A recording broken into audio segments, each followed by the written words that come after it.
नमस्कार. आपल्या सर्वांना ज्ञात आहे की 29 तारखेला जे काही नामनिर्देशन दाखल करण्यात आलं, तर शेवटच्या 2 ते 3 मिनिटांमध्ये एक नाट्यमय घडामोडी घडल्या आणि तिथे घुसरडी येथील राहणारे अमोल शांताराम पाटील यांनी डमी उमेदवारी फॉर्म दाखल केला आणि त्यानुसार मी एक पत्रकार परिषद घेऊन थेट माननीय आमदार साहेबांवर आरोप केले होते की हा डमी उमेदवार जो उभा केलेला आहे तो माननीय आमदार साहेबांनीच उभा केलेला आहे, अशा पद्धतीचं मी सांगितलं होतं. त्यानंतर लगेचच आमदार साहेबांनी एक छोट्या छोट्या का होईना 2-3 पत्रकार परिषद घेतल्या आणि त्यात ते बोलले की याच्याशी माझा कुठलाही गाडीमात्र संबंध नाही, लोकशाही आहे आणि लोकशाहीमध्ये कोणी पण भरू शकतो. नक्कीच आमदार साहेब, आप्पासाहेब, तुम्ही बोलताय ते बरोबर आहात की लोकशाहीमध्ये कोणीही उमेदवारी अर्ज दाखल करू शकतो. हे तर मी पहिलेच बोललेलो होतो ही लोकशाही सुदृढ आणि बळकटी करण्याचं एक लक्षण आहे. परंतु तो जो काही उमेदवारी अर्ज भरला गेलेला होता हा लोकशाही मार्गाने भरलाच गेलेला नव्हता, तर हा आमदार साहेबांच्या थट्टिंगशाही, गुंडगिरी आणि दहशत यानुसार तो भरला गेलेला आहे, असा थेट आरोप माझा आमदार साहेबांवर. आमदार साहेबांनी असं सांगितलं की या उमेदवाराशी माझा काडी मात्राचा संबंध नाही. मला काही 2-3 प्रश्न आमदार साहेबांना विचारायचे. या प्रश्नांची उत्तर जर कधी आमदार साहेबांनी दिली तर मी मान्य करेल की बाबा हा आमदार साहेबांशी या मात्राचा संबंध नाही. नंबर 1, उमेदवार डमी जे आहेत अमोल शांताराम पाटील, अमोल शांताराम शिंदे यांनी जो हे राहतात घुसरडी येथे भडगाव तालुका, यांनी जो त्यांचा फॉर्म निर्देशित केलेला किंवा जो फॉर्म भरलेला आहे, ह्या फॉर्मवर जे काही सूचक आहेत ते एकही घुसरडीचा व्यक्ती नाही, एकही भडगाव तालुक्याचा व्यक्ती नाही किंवा एकही पाचोरा ग्रामीणचा व्यक्ती नाही. जे सूचकांची नावं, जो फॉर्म आहे, जी सर्टिफाईड नक्कल माझ्याकडे आहे, त्यानुसार मी सांगतो, जर कधी हा फॉर्म त्यांनी भरलेला असता, ज्या व्यक्तीने भरला असता, तर कदाचित त्याने त्याच्या गावातले 2-4 लोकांची नावं, भडगाव तालुक्यातील एका दुसऱ्याचं नाव, काही इकडची नावं घेतली गेली असती. सूचक म्हणून जेव्हा आपण डमी फॉर्म भरतो आणि जर अपक्ष म्हणून फॉर्म भरायचा असेल तर तिथे 10 सूचक असणे गरजेचे आहे. तर असा एकही सूचक ना त्यांच्या घरातला आहे, ना त्यांच्या मित्र परिवारातला आहे, ना भडगावातला आहे. सूचकांची यादी आहे, सर्टिफाईड नक्कल माझ्या हातात आहे. मी तुम्हाला ते वाचून दाखवतो की त्याच्यावर सूचक कोण कोण आहे. त्याच्यावर सूचक म्हणून नाव आहे भूषण पेंढारकर, पुढचं नाव आहे चेतन राजपूत, पुढचं नाव आहे विजय भोई, गणेश काळे, छोटूलाल गोविंदा चौधरी, आकाश राजेंद्र पाटील, शंतनू रवींद्र सोनोने, विक्रम हेमराज पाटील, शुभम राजू शेळके. ही जी सगळीची सगळी मी नावं वाचलेली आहेत. भूषण पेंढारकर कोण आहेत हे मला तुम्हाला सांगायची गरज नाही. हे माननीय आमदार साहेबांचे जवळचे निकटवर्तीय कार्यकर्ते, पदाधिकारी आहेत. छोटूलाल चौधरी हा पाचोऱ्यातला त्यांचा प्रमुख पदाधिकारी आहे, हे मला सांगायची गरज नाही. हाईट म्हणजे सगळ्यात महत्त्वाचं विजय भोई हा त्यांच्या कार्यालयीन कामकाज करणारा व्यक्ती, म्हणजे त्यांच्या ऑफिसमध्ये कामकाज करतो. तुम्ही पत्रकार नेहमी जेव्हा तिथे गेला असाल तर तुम्हाला त्यांनी पाणी देण्याचं याचं त्याचं काम केलेलं आहे. आकाश राजेंद्र पाटील म्हणजे आमच्या इथे राजू भाऊ आहेत, हा त्यांचा मुलगा आहे. ही सगळी जी नावं आहेत, ही सगळीची सगळी नावं ही शिवसेनेशी, त्यांच्याशी निगडीत किंवा माननीय आमदार जसं चेतन राजपूत हा माननीय आमदारांचा नातेवाईक आहेत. मग आप्पासाहेब जर कधी त्या व्यक्तीला फॉर्म भरायचा होता तर त्याने त्याचा कुठला नातेवाईक, त्याचा मित्र परिवार, त्याच्या घरातले, त्याच्या आजूबाजू गावाचे कोणीच घेतले नाही आणि त्याला तुमचेच लोक कसे सापडले किंवा ते त्याचेच कसे काय आले, याचा प्रश्न, ह्या प्रश्नाचं उत्तर मला आमदार साहेबांनी द्यावं. मला त्याचा पुढचा प्रश्न असा विचारायचा आहे की ज्यावेळेस तो नामनिर्देशित करायला गेला त्यावेळेस त्याच्याबरोबर कोण कोण होतं. त्यावेळेस माननीय आमदारांचा स्विस साईड, ज्याला आपण पीए म्हणतो, ते राजू पाटील त्यांच्याबरोबर होते. त्यावेळेस माननीय आमदार साहेबांचा साला, सक्का साला, त्याचं नाव आहे एकनाथ पाटील, हा त्यांच्याबरोबर होता. माननीय आमदार साहेबांचा सगळ्यात जवळचा नातेवाईक समाधान पाटील हा त्यांच्याबरोबर होता. सर्व शिवसेनेचे प्रमुख पदाधिकारी किंवा माननीय आमदार साहेबांचे नातेवाईक हे त्याचा फॉर्म भरण्यात इथे गेले होते. याच्याबद्दल आता आमदार साहेबांचं काय म्हणणं आहे याचं उत्तर द्यावं. त्याच्या पुढचा मला प्रश्न असा आहे की ज्यावेळेस त्यांनी नामनिर्देशन पत्र दाखल करून झालं, ज्यावेळेस तो परत जात होता त्यावेळेस माननीय आमदार साहेबांचा पुत्र सुमित किशोर अप्पा पाटील त्याला रिसिव्ह करण्याकरता, त्याला घेण्याकरता तिथे आलेला होता. त्यांची गाडी तिथे आलेली होती. इतकी दटिंगशाही, इतके गुंडगिरी त्यावेळेस त्यांनी तिथे त्या भर चौकात, शिवाजी महाराजांच्या चौकात केली होती की दिवाळी सारखा सण असताना सुद्धा माननीय आमदार साहेबांच्या कार्यकर्त्यांनी आणि त्यांनी स्वतःनी केलेल्या गुंडगिरीमुळे आणि दहशतवादामुळे माझ्या इथले असलेल्या व्यापाऱ्यांचे काही काळाकरता दुकानं बंद झाली होती, व्यापार काही काळाकरता थांबला होता. याकरता माननीय आमदार साहेबांनी मला याचं उत्तर द्यावं की तुमचे प्रमुख पदाधिकारी, इव्हन तुमचा मुलगा ती गाडी घेऊन तिथे का आलेले होते आणि पोलीस प्रोटेक्शन मधून त्याला आजच्या तारखेपर्यंत अज्ञात स्थळी का हलवलं आहे. जर कधी तो व्यक्ती तिथे जर प्रामाणिकपणे जर फॉर्म भरला असता तर तो त्याच्या घरी राहिला असता, प्रचार कार्यालयात फिरला असता किंवा काहीतरी केला असता. आजही तो, त्याची कुटुंबीय हे त्याच्या घरी नाही, ते बाहेर आहेत. याचं उत्तर आमदार साहेबांनी द्यावं. आमदार साहेब बोलत असताना असं म्हणाले की त्याच्या अमोल शिंदे काय संरक्षण मंत्री आहेत का डीवायएसपी आहेत की कोण मोठा आहे. म्हणजे खरं तर ती जी पत्रकार परिषद जेव्हा मी बघितली त्यावेळेस आमदार साहेबांनी पहिले 2-3 वाक्य अमोल भाऊ शिंदे असं बोलत गेले आणि शेवटाला त्यांनी त्यांच्या संस्कृतीचं दर्शन देऊन टाकलं आणि शेवटी करत ते माझ्यावर भावड्या, खालच्या हीन दर्जाच्या पातळीवर त्यांनी माझ्यावर यथोचित सत्कार बोलत गेले. खरं तर आमदार साहेब त्याचं कुटुंब माझ्याकडे का आलं, त्यांनी मला असा प्रश्न विचारला. आमदार साहेब, त्याचं नाव अमोल शिंदे आहे, माझं नाव अमोल शिंदे आहे, मी इथला प्रमुख कंटेस्टंट आहे. मागच्या वेळेस आपण एकमेकांच्या समोर इलेक्शन लढलो होतो, निसट्टा पराभव तुमचा झालेला होता आणि साहजिकच ते इतर कोणाकडे नाही तर ते माझ्याचकडे दाद मागायला येतील की अमोल भाऊ त्याचे मिसेस मला म्हणाली की अमोल भाऊ माझ्या नवऱ्याला जबरदस्ती, मी पुन्हा एकदा खरंपणे सांगतो, जबरदस्ती त्याला उचलून घेऊन गेलेले आहेत. आमच्या कुटुंबियांना कोणालाच माहिती नाही, त्याच्या भावाला, त्याच्या मिसेसला हे माहितीच नव्हतं की तो फॉर्म भरायला गेलेला आहे. एखादी व्यक्ती जर कधी तो फॉर्म भरत असेल तर त्याची पूर्वतयारी करतो, 2 दिवस 3 दिवस 4 दिवस पूर्वतयारी करतो. त्या फॉर्म मध्ये जे काही सगळं भरायचं असतं ती सगळी माहिती देतो. मग पूर्ण फॉर्म हा निरंक कसा लिहिला गेला, घाईघाईत का भरला गेला, याचं उत्तर का नाही देत आमदार साहेब. म्हणजे या सगळ्या प्रश्नांची उत्तरं मला आमदार साहेबांनी द्यावेत. जर त्यांनी हे नीट उत्तर दिलं तर मी मान्य करेन की हो, या घटनेशी संबंध नाही. खरं तर मला 2 गोष्टी एकदम अधोरेखित करायच्या आहेत. मागच्या वेळेस तुमचा झालेला निसट्टा विजय आणि यावेळेस ज्या पद्धतीमध्ये मला आशीर्वाद देण्याकरता पाचोरा भडगाव इथली जवळजवळ 25,000पेक्षा जास्त कार्यकर्ते, पदाधिकारी, इथली लोक, पाचोरा भडगावची लोक मला आशीर्वाद आणि सहकार्य देण्याकरता, साथ देण्याकरता, माझं नामनिर्देशन करण्याकरता 28 तारखेला इथे उपस्थित झालेली होती. हा सगळा माहोल बघून त्यांना त्यांचा पराभव त्यांच्या डोळ्यासमोर दिसला आणि काय झालं, अप्पासाहेबांना 2 टर्म ते आमदार होते, त्याच्यामुळे सत्तेची लालसा त्यांना लागली, एक अहंकार वृत्ती त्यांच्यामध्ये झालेली होती की बाबा मला पुन्हा एकदा आमदार व्हायचंय. आपण म्हणतो ना एखादी गोष्टीचं रक्त तोंडाला लागतं, तसं सत्तेचं रक्त माननीय आमदार साहेबांना लागलं आणि पुन्हा एकदा आपल्याला आमदार कसं होता येईल याच्याकरता झटपट त्यांची करावी, झटपट त्यांची झाली आणि म्हणून घाईघाईमध्ये त्यांनी एक डमी उमेदवार अमोल शिंदे इथे उभा केला. मला खरं तर आमदार साहेबांना या निमित्ताने आपल्या पत्रकार परिषदेत विनंती करायचं आहे. आमदार साहेब, मी मागे सांगितलं होतं की तुम्ही पहिला नाही तर शेवटून पहिला येणार आहेत.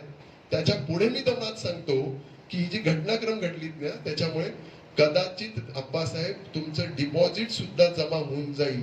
म्हणून माझी तुम्हाला या पत्रकार परिषद निमित्ताने अप्पासाहेबांना एक विनंती करू इच्छितो, अप्पासाहेब, की आपले नेते माननीय एकनाथजी शिंदे यांची जर कधी तुम्हाला इज्जत वाचवायची असेल तर तुम्ही जनतेची माफी मागून स्वतःची डिपॉझिट, म्हणजे तुमची डिपॉझिट चालली जाईल ना, तर ते डिपॉझिट वाचवण्याकरता तुमची डिपॉझिट वाचून घ्या. ते डिपॉझिटला भरलेले पैसे तुमचे तुम्ही परत स्वगृही परत करून घ्या आणि तुम्ही माघार करून घ्यावी अशी या निमित्ताने विनंती वजा त्यांना सांगणं माझं आहे की माननीय आमदार साहेबांनी करून घ्यावी. कारण पाचोरा भडगावातील सर्व संपूर्ण जनतेचा, एक सुसंस्कृत असलेल्या जनतेचा पाठिंबा हा माझ्या बाजूने झालेला आहे. त्यामुळे मी पुन्हा एकदा जाता आमदार साहेबांना एक विनंती करतो की मी जे काही 4-5 प्रश्न तुम्हाला विचारले त्याचं त्यांनी उत्तर द्यावं. ते देऊ शकत नाही, पण त्यांनी एक डिपॉझिट स्वतःची वाचवण्याकरता माघार करून घ्यावी या निमित्ताने. ज्या पद्धतीमध्ये आमदार साहेब ह्या पूर्ण इलेक्शन्स मध्ये वागत आहात किंवा करत आहात, इतकं घाणेरडं आणि हीन दर्जाचं, नीच दर्जाचं राजकारण मान्य आमदार साहेबांकडनं होत आहे. मी मागे भीती व्यक्त करून दाखवली. कदाचित जिंकण्याच्या ईर्ष्येपोटी इतकं खालच्या लेवलचं पाऊल ते माझ्या बाबतीत उचलू शकतील.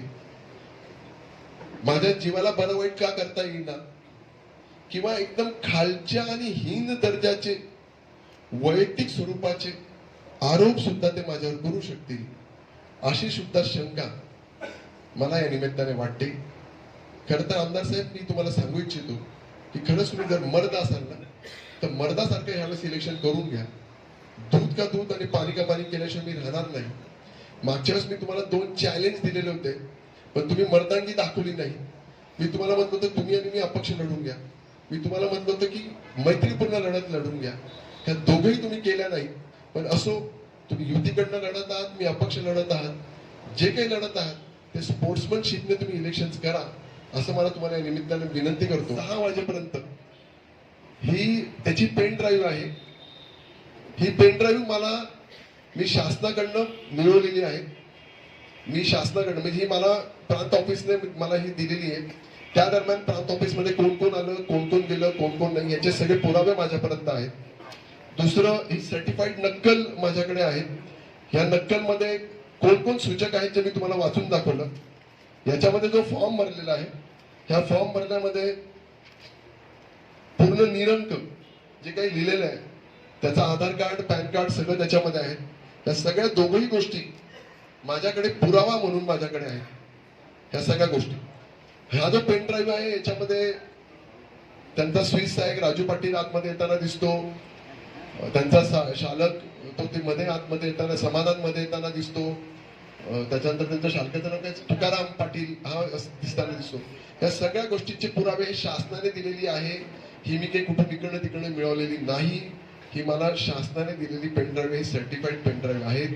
हे केव्हाही तुम्ही म्हणाल तर मी तुमच्यापर्यंत द्यायला तयार आहे. ते सगळ्या गोष्टी माझ्यापर्यंत आहेत. खोटं बोललो नाही.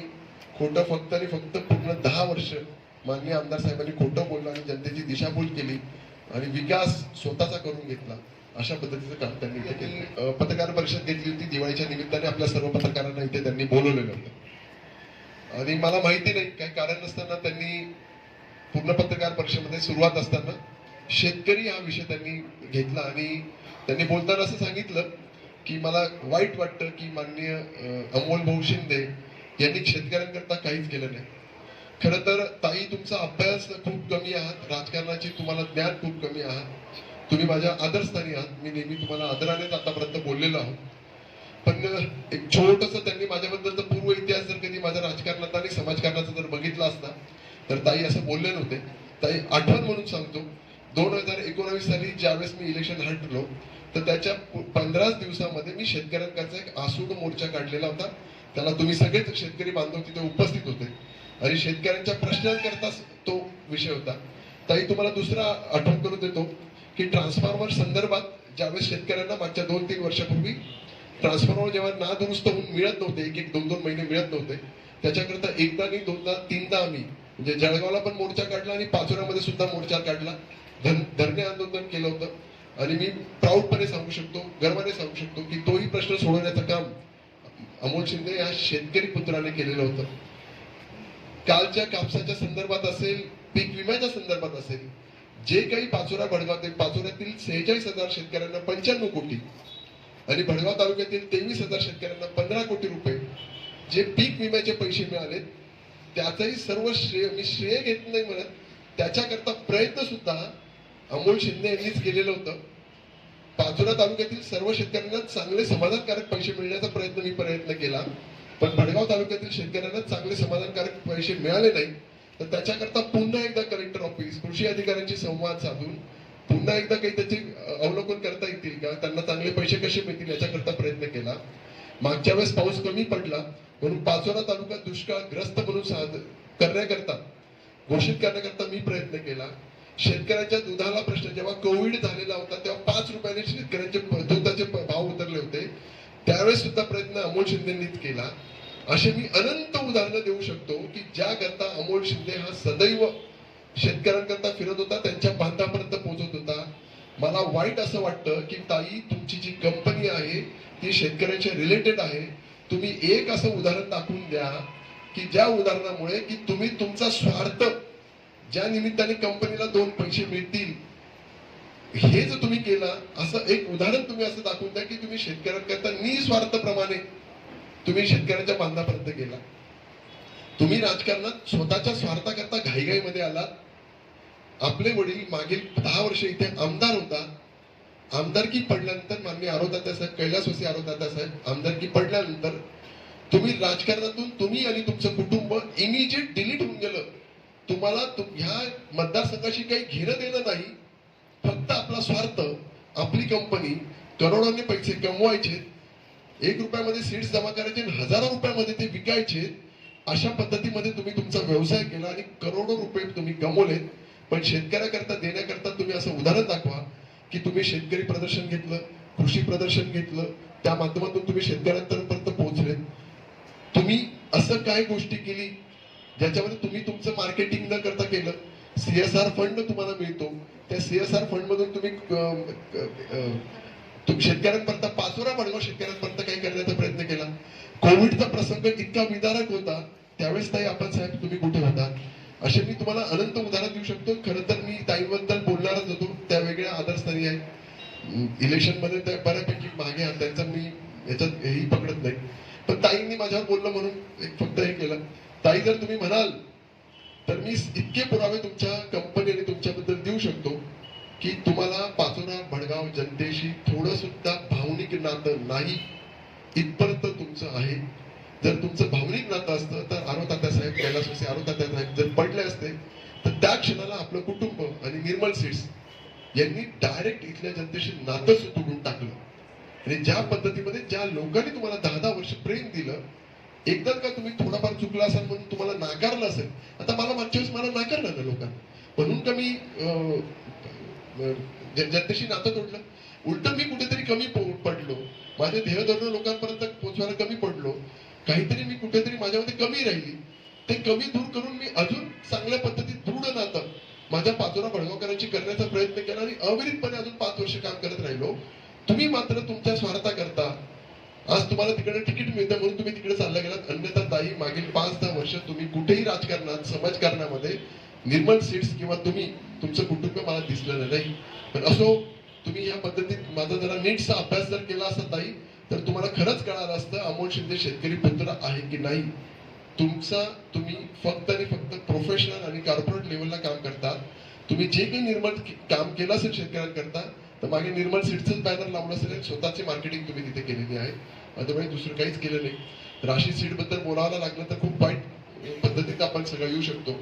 याचा पूर्व इतिहास आमच्या शेतकऱ्यांना सगळ्यांना माहिती आहे की राशी सीडच्या माध्यमातून आपण किती मोठ्या प्रमाणावर पैसे कमवले गेलेले आहेत. तर हा मला तुमच्याबद्दल बोलायचं नाही, पण असो फक्त ताईंच्या प्रश्नाचं उत्तर मी या निमित्ताने दिलं. धन्यवाद.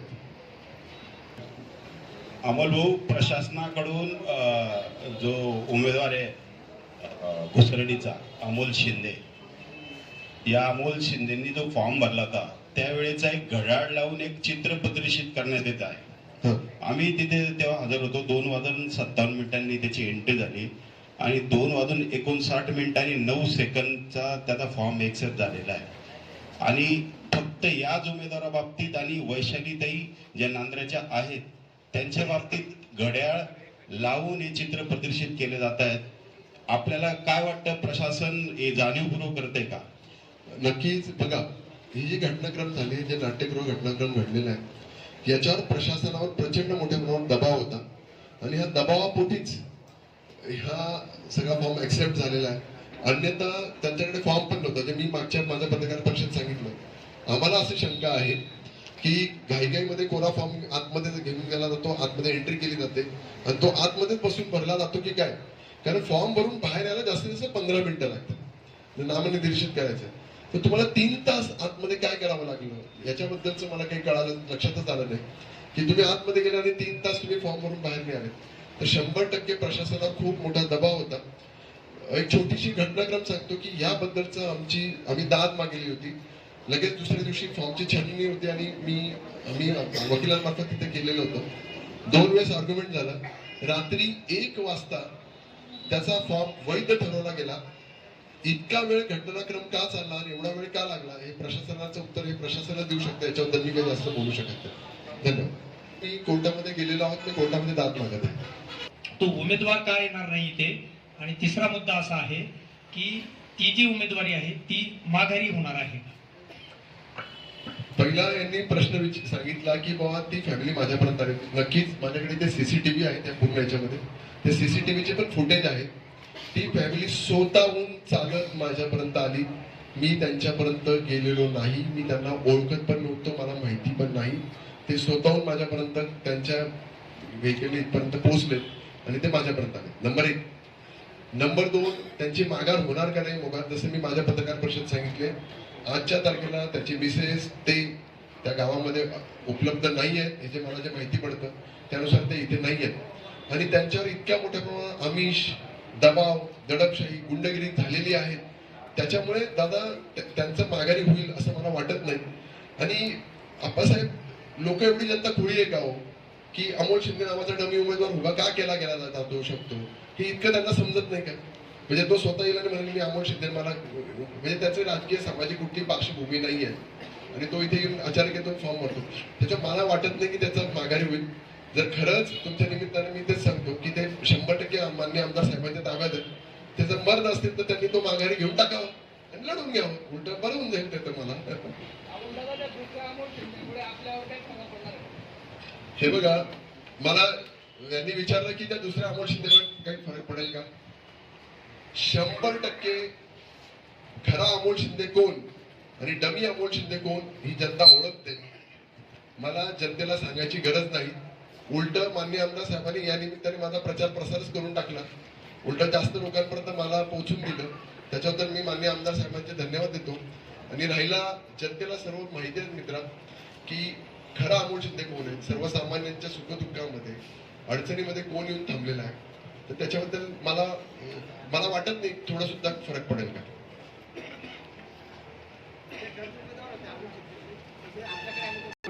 पोलीस प्रशासनामध्ये तक्रार का नाही केली त्यांच्या कुटुंबाने.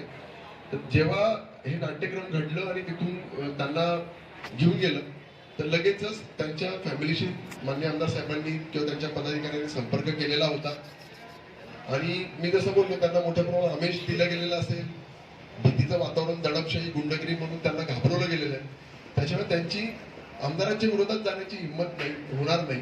त्याच्यामुळे ते पोलीस स्टेशन पर्यंत गेले नाही नसतील असं मला वाटतं. अतिशय लहान लहान चिन्ह त्या ठिकाणी आपल्याला दिसून येत आहे. तर यावर तुम्ही काय सांगाल. नाही हे बघा, जी प्रमुख जी चिन्ह असतात म्हणजे कब्बल शिरतात, विमान होतं, पतंग होतं, हे छत्री आहे, हे पॉप्युलर चिन्ह होते. यावेळेस हे सगळं म्हणजे शिट्टी पण होतं तर ते काल परवा गोठवण्यात आलं. हे जे प्रमुख चिन्ह होते हे निवडणूक आयोगाने त्यांच्या काही वेगळ्या कारण ते मला सांगणं अवघड आहे पण ते यावेळेस गोठवले गेले ते चिन्ह नाही आहेत. पण तरी सुद्धा मी तुम्हाला सांगू शकतो की जनता खूप सुज्ञ आहेत, हुशार आहे. त्यांना कळतं की कुठलंही चिन्ह असेल तर कुठल्या चिन्हामार्फत आपण कोणाला मतदान केलं गेलं पाहिजे. तर मला तेवढं हे आहेत. मागच्या वेळेस मी 6व्या नंबरला होतो. माझ्या खाली 3 लोक होती, वरती 5 लोक होती. माननीय आमदार साहेब पहिल्या नंबरला होते. तरी सुद्धा 75,000च्या आसपास असलेल्या लोकांनी म्हणजे 73,000 म्हणजे 75,000 लोकांनी भरभरून प्रेम दिलं. त्याशिवाय काही अडचण नाही.